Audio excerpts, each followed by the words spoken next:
What the fuck is class consciousness? So, a fellow called Georg Lukacs in the 1920s looked at what Marx and Engels had written on class and decided he wanted to elucidate this idea of class consciousness. He basically describes class as being the way in which we divide up society depending on how they're contributing to the economy effectively. And since our position in the economy is shared with multiple other people in that economy, we can end up having a consciousness of our collective place in society as a whole. Class consciousness does go a little bit deeper, and that it's not just an idea that you have an understanding of your collective position in society, but that you are conscious enough to make the right decisions appropriate to your position in society, that you have a verifiable, true class consciousness. But for Lukács, we can also have a false class consciousness, which would be whenever we misunderstand our place within the totality of society and that process of production, with those misunderstanding this being doomed to play a subordinate role in society.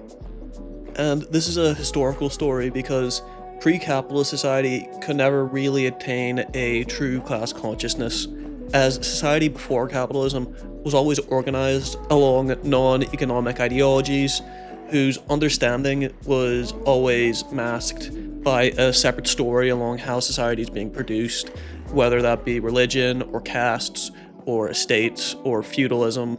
Those societies generally had a less complex method of producing things, with groups who were more self-sufficient and less interrelated economically. The capitalist format for society is plainly economic and far more interconnected, but the class who has the majority of the control in capitalist society, being the bourgeoisie or the capitalists, who generally own the way that society gets produced, are under what Lukács would call a false consciousness, due to their explicit focus upon their own individual consciousness over their actual class consciousness, which is produced by their place within the competitive rules of capitalism and their position outside of the actual process of labor in capitalism,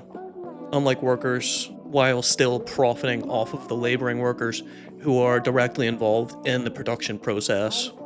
Due to this, the bourgeoisie or capitalist perspective on their place in society is skewed. They don't understand the process of labor that they're actually in charge of, and they're more concerned with an individual competitiveness around themselves to have a true class consciousness. But Lukács would say the working class has no such issue within the process of capitalism, being directly a part of the labor process, being superior in number to the bourgeoisie, and also having the fraternity with the other members of the working class who are under the same kind of exploitation under the bourgeoisie. To counteract this working class solidarity that challenge the bourgeoisie's role, the bourgeoisie take on this kind of ideology which tries to deconstruct the idea of historical development and says that things have always been this way, things will always be this way, the bourgeoisie have always been in control and will continue to always be in control. And for Lukács, it's only with a true working class consciousness that you could even actually bring about an end to the false consciousness of the bourgeoisie. Now, Lukács' perspective on class consciousness is very old. It comes from the 1920s, so people think of it quite differently. Even, Marxists nowadays think of class consciousness a lot differently than how Lukács would present it. And you can argue that even Marx argues for a more complex analysis of society in terms of how class works and how it maybe interacts with other various areas of society. But the fundamental idea here is good to consider, as it presents how we're meant to associate to the rest of a society on a wider level and how we ought to make our decisions more consciously, collectively, than simply on our own, on an individual, small level.